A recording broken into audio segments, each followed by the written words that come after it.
नंदुरबार जिल्ह्यावर पुन्हा एकदा रोगाचं सावट पसरले।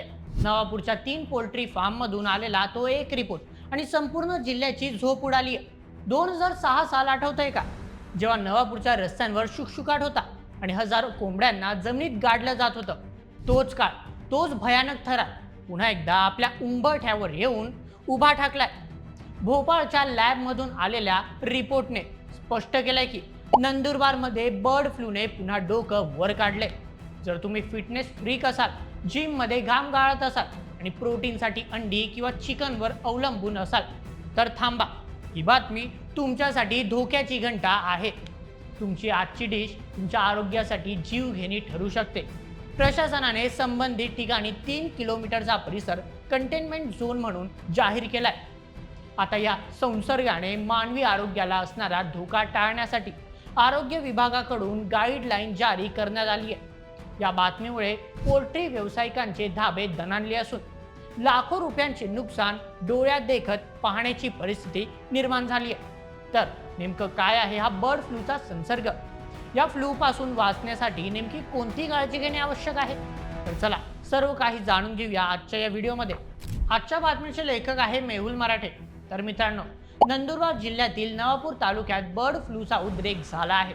नवापूरमधील 3 पोल्ट्री फार्मचे नमुने पॉझिटिव्ह आल्याने जिल्हाभरात सतर्कतेचा इशारा देण्यात आलाय।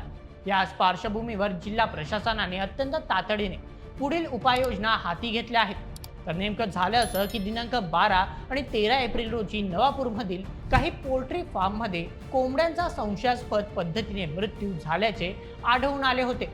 म्हणूनच संबंधित पोल्ट्री फार्मचे नमुने भोपाळ येथील प्रयोगशाळेत पाठवण्यात आले होते।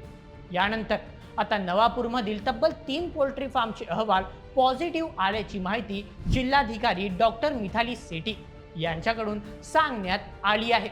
या संपूर्ण प्रकारानंतर आता तालुका स्तरावर आपत्कालीन समितीची स्थापना करण्यात आली आहे। त्याचप्रमाणे विविध जबाबदाऱ्या निश्चित करण्यात आल्या असून पुढील कार्यवाही करण्याचे आदेश देण्यात आले आहेत। नवापूर तालुक्यातील सर्व पोल्ट्री फार्ममधील कोंबड्यांची संख्या ही जवळपास 10 लाख असल्याचे सांगितले जात आहे।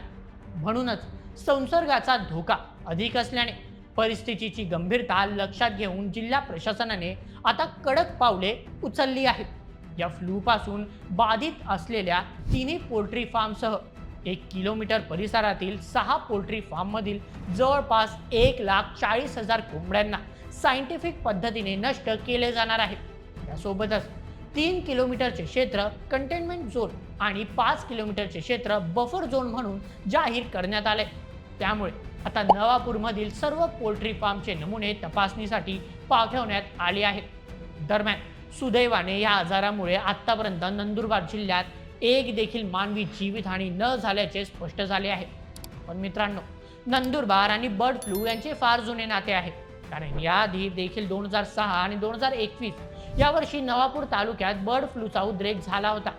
यावेळी देखील अशाच प्रकारे लाखो कोंबड्यांना नष्ट करावे लागले होते।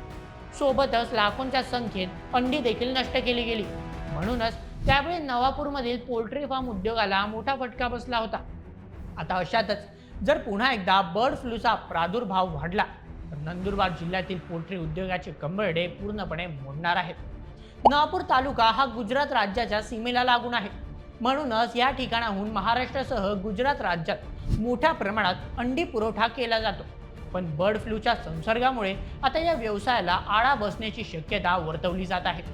दरम्यान नागरिकांनी घाबरून न जात अंडी आणि चिकन खाताना शासनाच्या मार्गदर्शक सूचनांचे पालन करावे, असे आवाहन पशुसंवर्धन आणि आरोग्य विभागाकडून करण्यात आलंय। नंदुरबार जिल्ह्याचे पालकमंत्री हसन मुश्रीफ यांनी देखील या घटनेचे गांभीर्य ओळखून संबंधित अधिकाऱ्यांकडून माहिती घेतली आहे।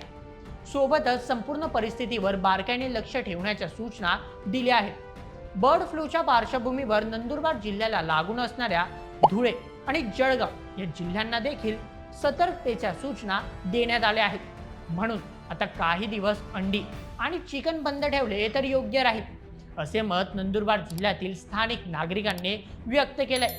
पण आता यामुळे पोल्ट्री फार्म व्यवसायाप्रमाणेच जिल्ह्यातील अंडी आणि चिकन व्यवसायावर देखील या बातमीचा मोठा परिणाम पाहायला मिळेल। तर मित्रांनो, या संपूर्ण प्रकरणावर तुम्हाला काय वाटतं तुम्ही देखील आपल्या नियमित आहारात अंडी किंवा चिकनचा समावेश करतात का? तुमचं मत आम्हाला कमेंटमध्ये नक्की सांगा आणि अशाच व्हिडिओसाठी सबस्क्राईब करा बोल एम एच यूट्यूब चॅनलला. धन्यवाद.